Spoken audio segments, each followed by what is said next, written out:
It turns out you never know what's going to happen at the Mexico City Grand Prix. Hey everyone, welcome back to Grid Chat. I'm your host, Marissa Tandon, and today we will be recapping the Mexico City Grand Prix. This was not only a chaotic race at the start, but actually a chaotic race from start to finish. And frankly, that is something that I do think we've been lacking in Formula One lately. This was not a processional race in the way that we have seen people, including George Russell, complain of recently. This was not a race that qualifying defined where you ended the race unless your name is Lando Norris. And so I think this was actually one of the most full race weekends that we've had in a long time, and I'm very excited to get into it. If you're new to this podcast, here's how things work. We always go through what was going on before the race weekend started, covering any big news that happened this week between this race and the last one. Then we run through notable moments in free practice and qualifying sessions, and of course, big headlines from media day. Then we go through the race itself and break it down, and we end on the questions that you sent in about the race, as well as your predictions for next week and any hot takes from this week. And if you want to have your questions answered, your race hot takes included, or your predictions for next week included, make sure that you are subscribed wherever you're listening to this podcast now, whether that's on YouTube or on a podcast app, and make sure that you're following me on social media. You can find me at Marissa Kumari on every single platform, and that's where I take your questions, hot takes, and predictions after the race weekend. This week, we also started with podium predictions prior to the race, and so I'm excited to tell you whether or not anybody got it right. So as always, let's talk about what was going on before this race weekend started. Coming out of Austin and heading into Mexico City, Max Verstappen has begun to do the impossible.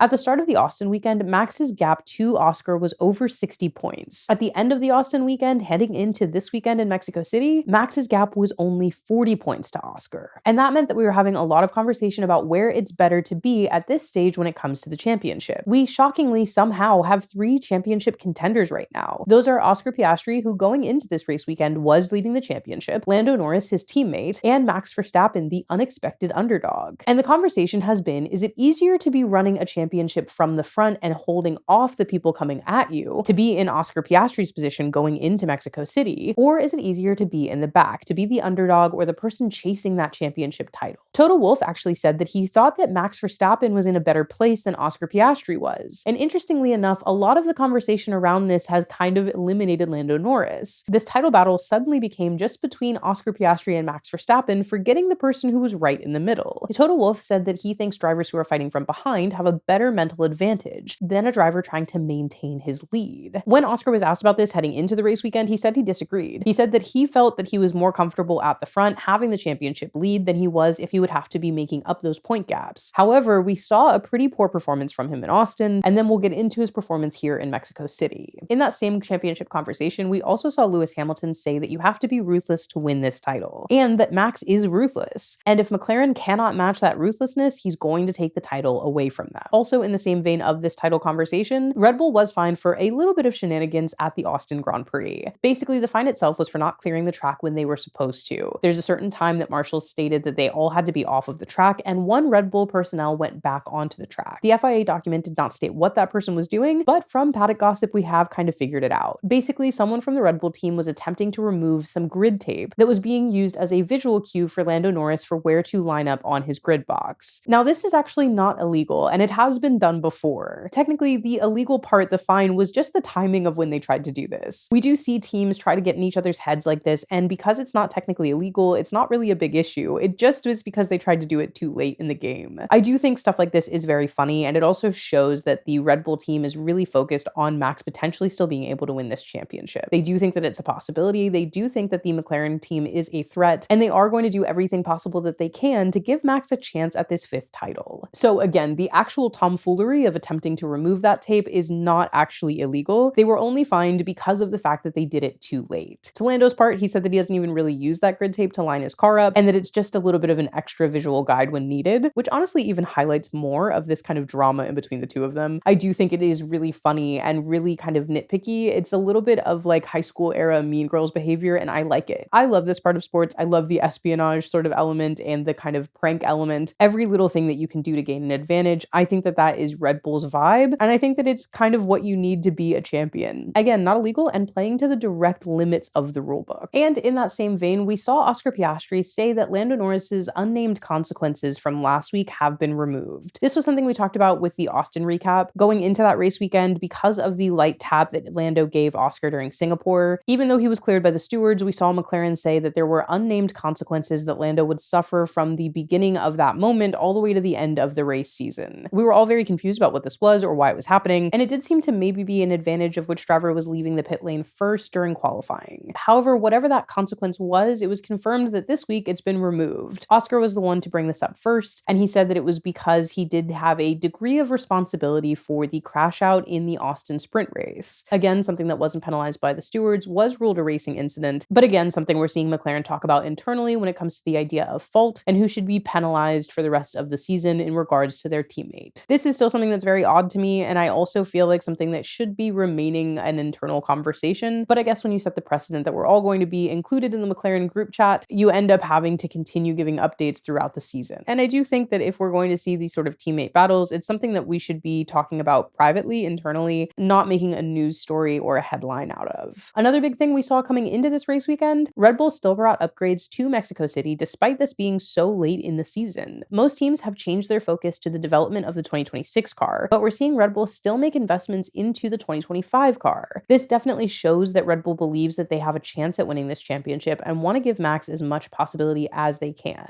But it also means that they are potentially compromising their 2026 car by developing the 2025 car further. At this point in the season, any development that you're doing on your 2025 car is taking away from the development you're doing on your car for next season. And generally speaking, this is a pretty important strategic decision when it comes to the way teams are managing their seasons. Williams, for example, stopped developing their 2025 car all the way back at Miami, and they started focusing on their 2026 car then. That meant that they were comfortable in their 5th position in the Constructors' Championship, and that they didn't feel that bringing any upgrades for the rest of the season would help them move forward anymore, or be necessary to protect that position. But on the flip side, we're seeing Red Bull look at it and say, if we bring upgrades, we may be able to win this driver's title, and we may be able to move forward in the Constructors' title overall. If you're new to the world of Formula One, you may not know that every position in the Constructors' Championship is worth millions of dollars to a Formula One team. And so if Red Bull thinks that they can continue bringing upgrades to give themselves an advantage for next year, not necessarily in terms of the car, but in terms of where they finish this season, they are going to continue finding value in doing so. This weekend to Mexico City, they did bring an upgrade package to the floor as well as the cooling system. On the flip side, we saw McLaren say that 100% they will not be bringing any more upgrades for the rest of this 2025 season. And that makes sense given the fact that they have already sealed the Constructors' title and their drivers have such a lead on the driver's title that they should be able to maintain it without having any further upgrades. That way they can focus on the 2026 car and next year's championship as they attempt to go for 3 titles in a row. Andrea Stella did confirm that if they were to go through more upgrades this season, they would in fact compromise their 2026 project. And so we do know that Max may have a little bit of an advantage for the rest of the season given the fact that Red Bull is still willing to upgrade their car. Very important to the start of the weekend, Carlos Sainz came in with a 5-grid penalty for causing a collision with Kimi Antonelli last weekend in Austin. That collision did pretty much ruin Kimi Antonelli's race and took Carlos out of the race, which is why it was a 5-grid penalty for the next race, being Mexico City, because Carlos did not complete the race itself where it took place. And we had 2 major factors coming into this race in terms of how things work. First and foremost, Mexico City's elevation is always the biggest factor when it comes to this Grand Prix every season. The Mexico City track actually sits at 2,240 meters above sea level, which is over 7,000 feet. And because of that elevation, we actually see these cars lose 20% of their aerodynamic performance and 10% of their engine performance. With that, we have a very high probability of safety cars and virtual safety cars, and the requirement for teams to bring a very high downforce setup to be able to keep their cars on the track. Despite the fact that this track somewhere else at a different elevation would not require that amount of downforce, we actually see teams typically bring a similar downforce setup to what they bring to Monaco. With Monaco being such a tight and twisty track, that's usually what we are going to see there. And Mexico City obviously looks very visually different. This is a much wider track, it's not as tight, but the elevation requires that additional downforce. And on top of the elevation challenges, we saw Pirelli bring non-consecutive compounds for the 2nd weekend in a row. This is also the 3rd weekend this season that they're doing so. This weekend, Pirelli provided the C2 for the hard, the C4 for the medium, jumping over the C3, and the C5 for the soft. This was to hopefully give us different pit stop strategies and more excitement in the track, and honestly, it did end up being the case. So that covers all of our big news heading into the race weekend. Let's talk about free practice and then qualifying. The biggest news to really come out of the free practice sessions this weekend was that in FP1, we had 9 rookies take to the track. Every team is required to run 4 rookies within a Formula One weekend throughout the season. season. Typically, that means that 4 times a season for each team, a rookie will replace a current driver for their free practice session. A rookie is defined by the FIA for the purposes of this as a driver who has not competed in more than 2 championship races, meaning Formula One Grand Prix. There is no age limit when it comes to this, meaning that drivers do not have to be young. They just cannot have competed in more than 2 Formula One Grand Prix in their entire career. And as we're getting to the end of the season, that requirement needed to be made up by a number of teams. So that's why we saw every single team except for Stake Sauber have a rookie in the field for free practice 1. The reason we didn't see Sauber have to put a rookie out there is because they have already completed their requirements for the season. Because Gabriel Bortoleto had never competed in a Formula One Grand Prix before becoming a driver full-time for them, the first 2 weekends that he competed for Stake this season actually counted towards that rookie requirement, and they've run Paul Aaron in their cars twice. That means that they've completed their requirements for the season and the other teams are still working through it. The 9 drivers that we saw take to the track in free practice 1 were Arvid Lindblad at Red Bull, Pato O'Ward at McLaren, Antonio Fuoco at Ferrari, Fred Vesti, Luke Browning at Williams, Jack Crawford at Aston Martin, Paul Aaron at Alpine, Ayuma Iwasa at VCARB, and Hirakawa at Haas. The biggest thing to remember when it comes to these rookie tests when we're kind of trying to pay attention to their performance is that drivers are typically not going to be on a high speed requirement for these free practice sessions. Their programs are not necessarily just about seeing how fast they can go, but to see how well they can work with a team. Drivers will be given a program that they are expected to follow. That's important for these drivers to be able to gather data for the teams, as well as see how well they communicate with the teams when it comes to things that may need to be changed. This is an opportunity for these drivers to prove that they would be a good fit at the team for Formula One, and also to prove that they may be a good fit for other roles at that team. Things like a development driver, a reserve driver, a sim driver. This is their chance to really show that they could be someone who could help build the car for the next season. And obviously, it's very important that they do not crash the car, given the fact that one of their drivers actually needs it for the race the rest of the weekend. So you may not always be able to judge these rookies very well based off of the pace that they show in free practice 1, because they are likely on completely separate agendas than the other driver in their cars. That being said, the biggest standout from free practice 1 was, of course, Arvid Lindblad. He finished free practice 1 with the 6th fastest time overall, and he also finished ahead of Yuki Tsunoda. Rumor has it that Arvid Lindblad, who is currently a junior driver for Red Bull and competing in Formula 2, is most likely seeing a promotion to the Red Bull camp in Formula 1 next year. We think that he's going to head to VCARB, meaning that there will be one less seat for another driver there. Most likely we'll see Isaac actually promoted to Red Bull alongside Max Verstappen, and that final VCARB seat will be down to Yuki Tsunoda or Liam Lawson. And so Arvid outperforming Yuki was not the best actual outcome here, at least in terms of Yuki's performance. However, it is a good sign for Arvid, and it is a good sign for the Red Bull Junior program that they're starting to see more drivers come through it that could potentially be a good fit for Formula One. And the funniest takeaway from the rookie session was that George Russell decided to go out into the stands in disguise while a rookie was borrowing his car. George put on a Lucha Libre mask and went into the stands in Mexico City, and we saw some fun social media content of him watching Formula One cars on track around fans for the first time in a long time. This I thought was really funny. It was quite enjoyable, and unfortunately all of the goodwill that George earned, he lost it during the race itself. Otherwise, free practice sessions were pretty uneventful. I was kind of surprised that we didn't see people going off the track, and I hoped that that meant that we were looking at a race that was not going to be very dramatic. I was wrong.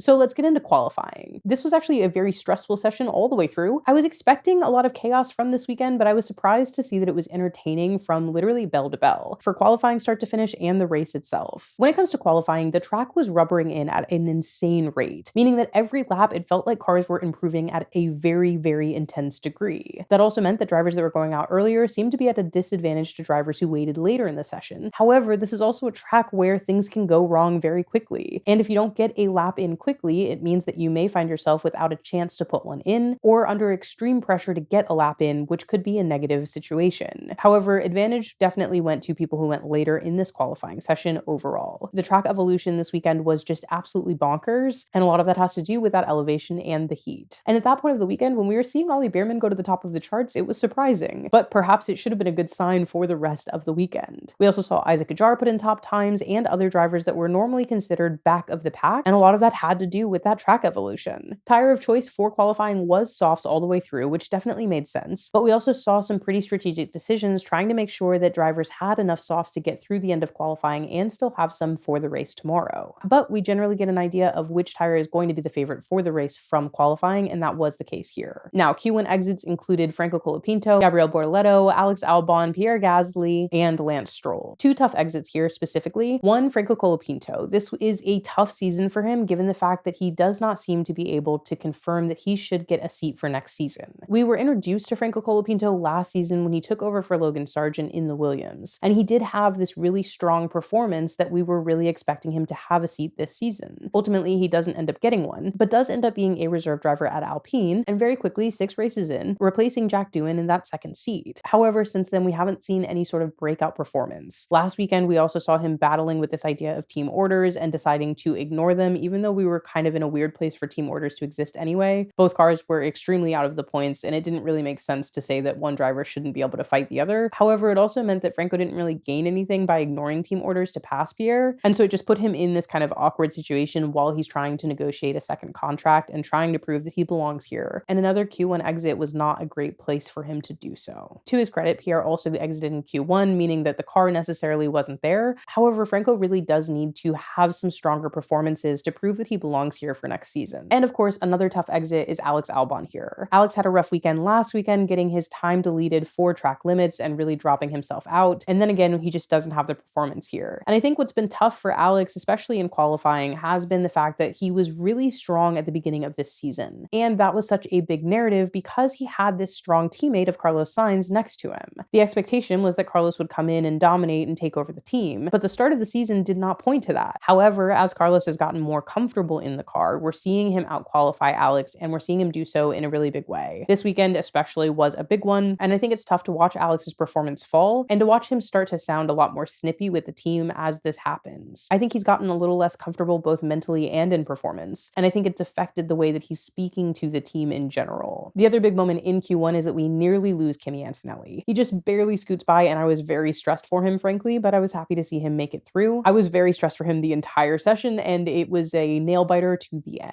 Moving on to Q2, here we lose Yuki, Esteban, Polk, Alonso, and Liam. Now, this is another tough one for Yuki Tsunoda in particular. Luckily for him, he does outqualify Liam. However, in Q2, we actually see the importance of Red Bull having a strong second driver, and that's the fact that he was able to give Max Verstappen a tow. When you have drivers that are able to qualify and bring their cars all the way to Q3 each time, especially for a top team like Red Bull, you're able to play the team game. Yuki can give Max a tow, which allows him to qualify higher, and if he had been able to play that team game into Q3, it would have been a bigger advantage for Max. He may have been able to have a stronger race starting from a stronger position in qualifying. But when Red Bull consistently can't find a driver that can get into that Q3 alongside Max, it keeps them from being able to play the team game all the way through. Though, of course, Liam doesn't make a strong argument for himself either, also exiting here. And then moving into Q3, I was shocked to see the Ferrari performance continue to be so strong. We actually have a lot of standout performances in Q3. The Ferraris shockingly maintain their performance all the way through. They end up P2 and P3 with Charles Leclerc and Lewis Hamilton respectively. And what we see from both of them and both of their cars' performance is that they really are winning on straight line speed. This is a big deal at a track like Mexico City where we have this really long run before turn 1, and especially being able to be in P2 and P3 at that starting grid, it gave them a real shot for the next day's race. At least, obviously, this is what we're talking about when we're looking at just qualifying before we get into the race itself. The other big obvious standout is Lando Norris taking pole position by a massive gap. One of the things I thought was interesting was that Lando said after that lap that he actually doesn't keep the delta on his steering wheel. What that means is while he's doing the lap, he's not actually seeing on his steering wheel how far ahead or how far behind he is to the pole position lap. He's instead just focusing on his own lap and not looking at anyone ahead of him or behind him. And what's important about that is it means that he's literally just focusing on his own performance being the best possible. And it seems like it's helping him not know the answer while he's going through that lap. When he crosses the finish line, he finds out that yes, he does take that pole position, but he's not spending the lap thinking about anything other than just giving the best lap that he can. And I think for a driver like Lando, that does seem to be a positive. We also surprisingly see Max Verstappen end up in 5th, and I say surprisingly just because it's Max, but we did know that he was not super comfortable with the car and had a couple of complaints. And so I think we did see him do the best that he could in the setup, the tires, and everything else, but it wasn't a great omen for his fight for the race and for the title. However, something that definitely helped out, the guy he's trying to catch for that championship, Oscar Piastri, was out-qualified by Carlos in a Williams. Oscar qualified 8th on merit, but because of the fact that Carlos had that 5-grid penalty, he inherits 7th. However, his performance in qualifying, his performance throughout the weekend prior to the race, was just not that of a championship leader. This was a tough one because it really felt like he was falling apart. For a moment, I actually thought we were going to hear that he had a power unit issue, as it was something he complained about during qualifying. However, we did find out from him afterwards that there wasn't anything wrong, he just had a small performance blip in one of the corners. He went on to say that it did not affect his performance moving forward. It just doesn't seem that he could find the speed this weekend. And that is a tough one. This is 2 kind of bad race weekends in a row for him, and it's just not the performance that he wants if he wants to hold that championship title. Carlos, on the flip side, qualifying 7th, was very happy with his performance and said that he thought it was his best qualifying lap in a Williams so far. Ultimately, he doesn't get to start 7th or even in the top 10 because of that 5 grid penalty, but it was very impressive. And lastly, very important to note that Ollie Bearman ends up qualifying P10. And if you know how the race went, you know that that was a very important thing to note. So that covers qualifying. Let's get into the race itself. This race was absolutely chaotic from start to finish. I was expecting most of our race drama to be at the very beginning, right before turn 1. However, what we ultimately see is that Lando Norris surprisingly gets away very quickly from the start. He had a very good start off the line, which is something that he's been criticized for a lot in his career. Something that people feel that he does not do strongly is win off of pole position. Oftentimes it feels like he bottles the start, and that narrative has followed him around every time he's managed to take pole. However, Lando takes off, which was really important for him to do, because we know that the Ferraris had him beat on the straight line speed, at least when it came to qualifying. But we also knew that Lando was really performing well in the corners. So if the Ferraris were going to have a chance to take this race win, they had to do it right at the start of the race, getting away from him in turn 1. They ultimately don't do that, and that is because Lando gets this perfect start. So we see Lando run away at the front, and then we see the rest of the cars go 4 wide, which is something we've never seen in Mexico City before. We have seen cars go 3 wide here before, but 4 wide was an unprecedented situation. And that was, of course, because Max Verstappen was back in the mix. Now, as we go into this lap, we ultimately end up with something that was not great, which was Lewis Hamilton leaving the track and getting a 10-second penalty for not using the escape route. Now, if you're super new to Formula 1, you may not know what an escape route is. When you look at the grass, you're going to see a paved route that goes back onto the track. When drivers go off the track in that way, they have to use the escape route to come back onto the track as opposed to cutting the corners. What we saw Lewis Hamilton do instead was go all the way through the grass. Now, this is probably one of the most contentious parts of the race itself, because heading into the race, we really thought that Lewis Hamilton was in a great position. We were potentially going to see 2 Ferraris on the podium and Lewis on the podium in a Ferrari for the very first time. However, because of this 10-second penalty, we ultimately see his race just get destroyed. Now, here is where things become a little complicated. The issue and the penalty that Lewis got was for cutting the corner and not using the escape route. And we can acknowledge that that did happen. He did drive all the way through the grass. And the 10 seconds penalty, which sounds really harsh, is actually the bare minimum that can be given in the FIA rulebook. And that was because those penalties were actually increased. The idea was that drivers would hopefully stop doing this if 10 seconds, which can be race ruining, as we saw today, was the penalty that they were going to have. The argument here is that no other driver received a penalty for doing the same thing. We did see other drivers cut the corners and go through the grass. Those included Max Verstappen, George Russell, and I'm sure, honestly, other drivers that we didn't see on camera, because the beginning of this race was pretty chaotic all the way through lap 6. However, my best understanding of this and why the penalty may have happened to Lewis and not anyone else is the fact that we can see Lewis had a chance to stay on track and chose not to, basically deciding to turn off and go through the grass, cutting that corner, and that he didn't rejoin using the escape route at that point. However, I think it is a sticky one. I do think if you're going to apply this type of penalty for this type of incident, everybody probably needs to get the same penalty, especially because it was happening in the same chaos. Had this been something that happened later on in the race and that we saw the beginning of the race, nobody was penalized, I think that would have felt a little bit more fair. I think this feels a little bit more unfair because it does seem like it happened in the same section where everybody else was doing something similar. The best argument that I can see as to why it would be applied to Lewis and not someone else is just this idea that he had the chance to stay on track, and that when he chose not to stay on track, he did not use the escape route, versus other people cutting the grass seeming maybe more required or less intentional. I don't know that I really agree that this should have happened. I don't know that I agree that it was fair. I don't know that I agree everybody else shouldn't have gotten a 10-second penalty if this was going to be the case, but trying to kind of follow where this logic may have been, that's my best guess. Regardless, it is heartbreaking because it does basically destroy his race. A race that for the first time really felt like we were seeing Lewis back in form for the first time in a long time. Personally, for me, as a Lewis Hamilton fan, it was a bummer and I was upset by it. As an objective person recapping this race, I'm trying to find an understanding as to why this would have happened, and this is the best one that I've got. At that point, Lewis's race really never comes back together, though we do see him manage to get from 14th back into the points. In all of this chaos, we ultimately see that Lando Norris is kind of running away with this race. He ends up winning this race by over 30 seconds, by the way, which is bonkers. From there, Lando Norris essentially becomes a non-issue for anyone. He's running this race with his head down with nobody in his rear view and pretty much clean air for the entirety of the race, which allows him to build this crazy gap. However, a couple of things that we do see happen towards the back of the field. At one point, very dangerously, we saw marshals run across the track during an active session with Liam Lawson very nearly hitting them. honestly through no fault of Liam's, and truly just out of sheer luck that there wasn't a really horrible accident here. I have no idea why these marshals were running across the track, why it felt like it was an okay thing for them to do, and I truly think Liam's distress over the radio was completely warranted. The idea that you're running a car in the race and not only going at this incredibly high pace, but the people who are supposed to be keeping the track safe and keeping you safe are the ones running across the track, potentially causing a situation that could have been life-altering. That I just don't think is acceptable, and I don't understand how it happened. Liam ultimately does retire from this race, and he's our first retirement, and later we see Nico Hülkenberg retire, as well as Fernando Alonso. The next big thing I want to talk about is Mercedes. As I said before the race started, George had actually won a lot of goodwill with me.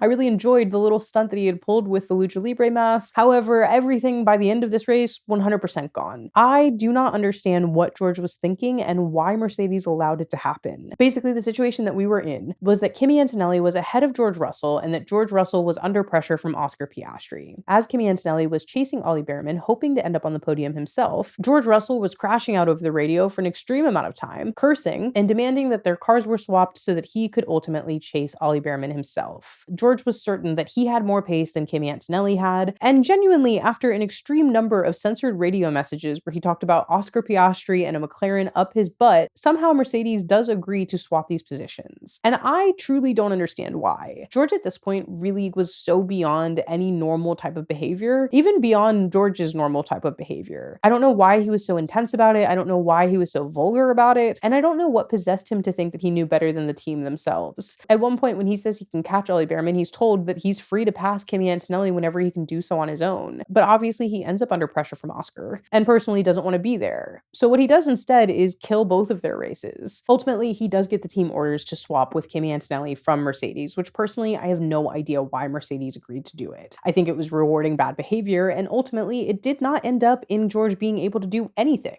He gets those team orders and Kimi ends up having all of the pressure from Oscar, and Kimi does manage to defend Oscar quite a bit in that situation. But George does not get anywhere close to passing Ollie Bearman. The requirement for the swap does cost both of these cars time, and does end up putting Kimi Antonelli in a situation that when everybody pitted to go for a two-stop strategy, Oscar overtakes him in the pit lane. At that point, Kimi Antonelli's race is sacrificed, and not only does George not pass Ollie Bearman, but this back and forth ends up giving Oscar a chance to pass not only Kimi Antonelli, but George also. And I think that this was a moment that not only really affected the Mercedes races, but also really affects the championship standings. Oscar ends up 2 positions ahead of where he could have been had George listened to Mercedes and allowed them to run whatever strategy it was that they wanted to run. Instead, in all of this chaos, in every second counting, Oscar ends up ahead, which are points that are very necessary for his championship battle. He ultimately doesn't end up passing Ollie Bearman, but how much further back would Oscar have been had he really had to fight for both of those Mercedes passes? Ultimately, this was probably the most frustrating part of the race to me. I was really frustrated for Kimi, I was really irritated by George, and I was really confused as to why Mercedes decided to lean in and just allow George to have what he was asking for, especially when he wasn't asking for it in any way that was sportsmanlike at all. If I were picking like the opposite of driver of the day, it would be George Russell. And ultimately he does give the position back to Kimi, but at that point it's already affected their race so strongly that Kimi can't really do anything for the rest of the race that would actually make a difference. Kimi I am proud of for actually saying instantly, as soon as George came out and was behind Oscar, let's swap the positions back. I'm glad he stood up for himself, it was very important, but ultimately it just sucks that we don't know what his race would have been had this not happened. Very much my least favorite part of the race was the Mercedes situation. And it sucks because you guys know that I do love Mercedes, not objectively. But obviously talking about drivers of the day, that totally goes to Ollie Bearman, not just from the massive fan vote, but from my vote too. Ollie was incredibly good this race. He starts P10, he ends P4, and he did an incredible job of holding that position.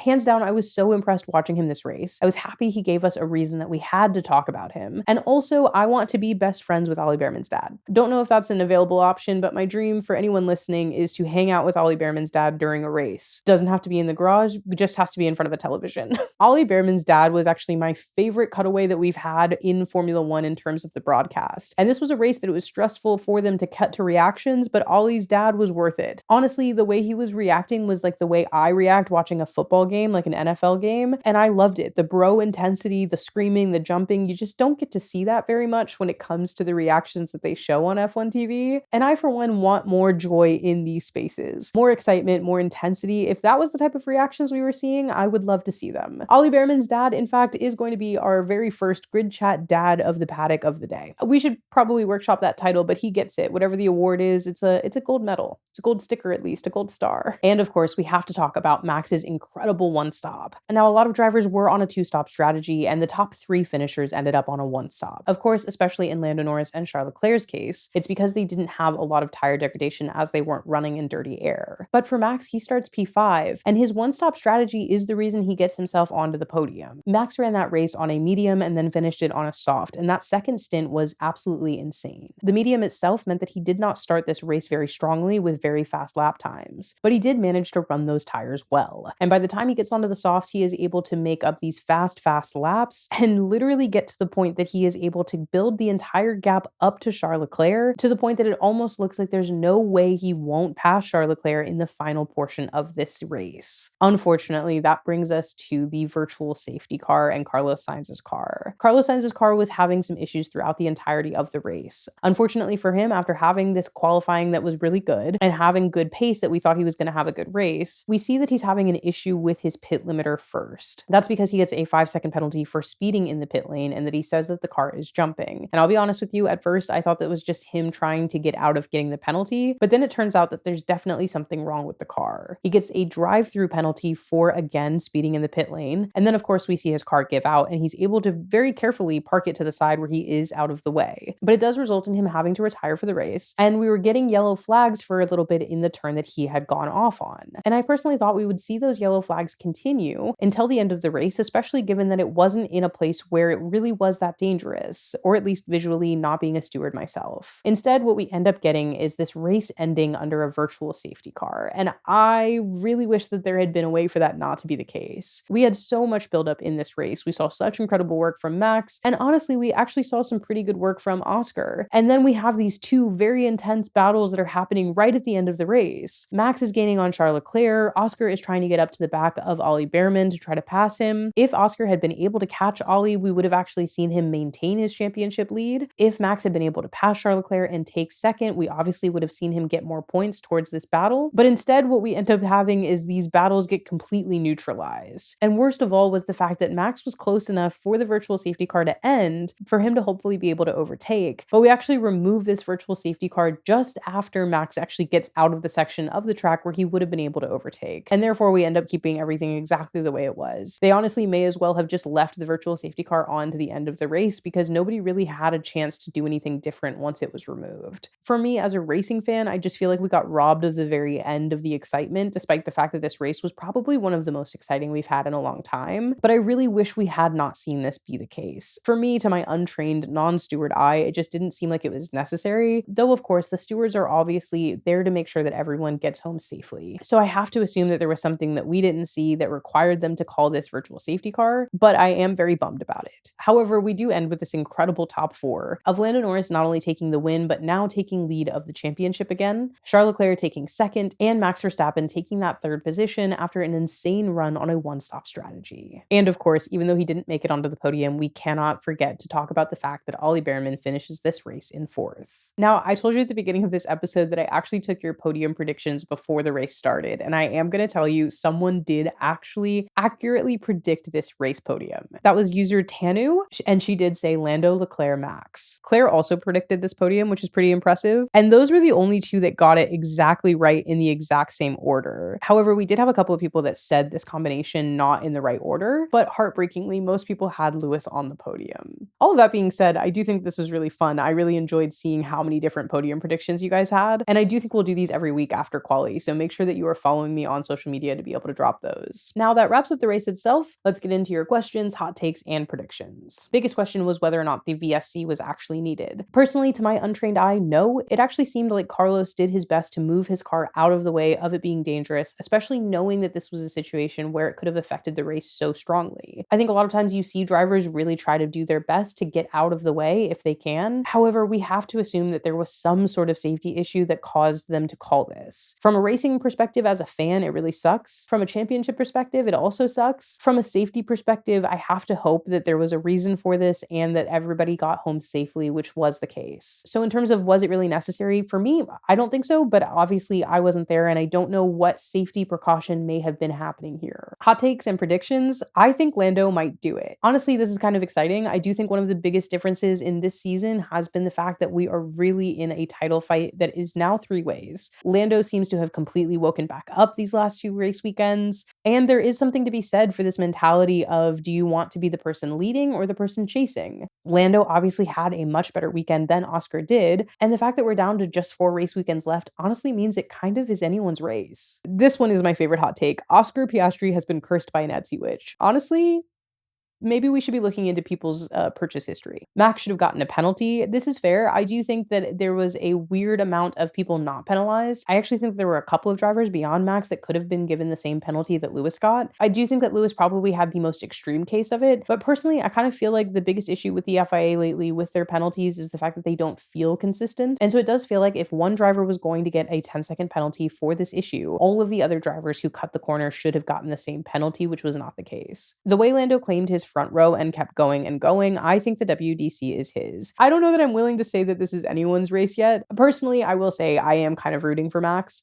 I did start this season out, and I know it's on record because we record this every week. I did start out rooting for Lando over Oscar, but I have kind of wanted to see Max win ever since it felt like it was possible, because it has been exciting to watch him wake up in this intense way. However, in the same way, it is actually fun to watch Lando wake up in this intense performance today, and it'll be interesting to see what the performance looks like across all three of them for the rest of this season. Sprint races are going to be a really big deal here, especially for those extra points on the table. And so we'll have to see at the end of this triple header what it looks like for Lando and where our point standings are. And just to be fair, there is someone that is completely on the opposite side here, which is Oscar's overtakes today proved that he still has what it takes. Now, I will say that I actually think Oscar did a decent job. In my very quick Dance Moms pyramid that I did directly after the race, you can see that on YouTube Shorts or TikTok or Instagram, Oscar did sit in that place of, you were good, I was waiting for you to be great. I think Oscar was in a very bad position after qualifying, and I think he did kind of maintain his cool and managed to pass a number of people, but I also think that he was very cautious in his driving this weekend. That is fair given the fact that he was involved in that sprint crash last weekend, and he can't really afford a DNF. However, I did want to see him be just slightly more aggressive in the way that he has been before. And so some of that hesitancy felt like that was why he got caught behind the Mercedes for as long as he did, and why he didn't end up getting himself back onto the podium, which ultimately would have been very impressive, obviously. And I think if he had, I would be willing to say that 100% Oscar's the one who's going to take this championship away. But right now, I actually think it's kind of anyone's game. It really is going to depend on mental game and how intensely these drivers can lock into everything moving forward for the rest of this season. There are only 4 weekends left, and there are 3 real title contenders in this championship. The question is going to be who can be the most consistent and who takes everything away in the end. Overall, this is one of the most exciting ends of the championship in recent memory, and I am very excited to come back for Brazil next weekend and finalize this triple header.